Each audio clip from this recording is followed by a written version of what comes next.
Well, a demolition of the infamous Naked Harem in South Central El Paso has started. Now, the building has housed the strip club, which has been closed for years following allegations of prostitution and the hiring of underage girls. But now plans to build a community center there seems to be on pause. We're bringing in Julia Spencer, who's live in South Central El Paso and attended the beginning of the demolition process.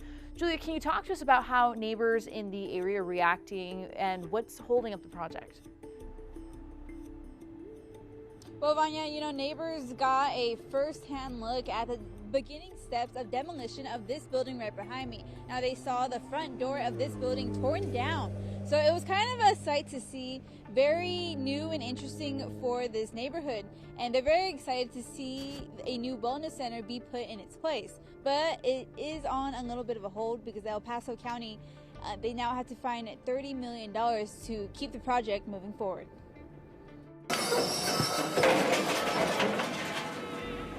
We'll actually be happy to see this building go. We're going to close that chapter and start a new one on this land. The tearing down process has begun.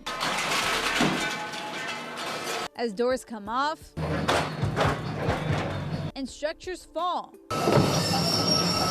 a new start begins for the county's upcoming Wellness Community Center after it was obtained by a Chapter 59 forfeiture asset. It has to be used for certain things like rehabilitative services, victim services. This building was once known as the Naked Harem, a strip club that was shut down over a decade ago due to alleged criminal behavior. We'd drive by and those lights would just be flashing up. And before that, it was known as the iconic Valley Theater. People do not remember the Valley Theater. This was an iconic building. Even the architecture was known throughout the country. But the community envisions the new center as a hub of opportunity. We'll have a library, we're going to have a computer room. We can have concerts here, outdoor concerts, indoor concerts. This area is going to be a beautiful garden. And now the plan faces hurdles due to lack of funding after voters didn't pass the county's quality of life bond in November. We did have funding for this item on the ballot in November that didn't pass. The county now has to secure about $30 million to fund the project or wait 3 years to propose another bond. We've been having conversations with the Commissioner's Court about some funding that we have available from prior debt issuances that we've done.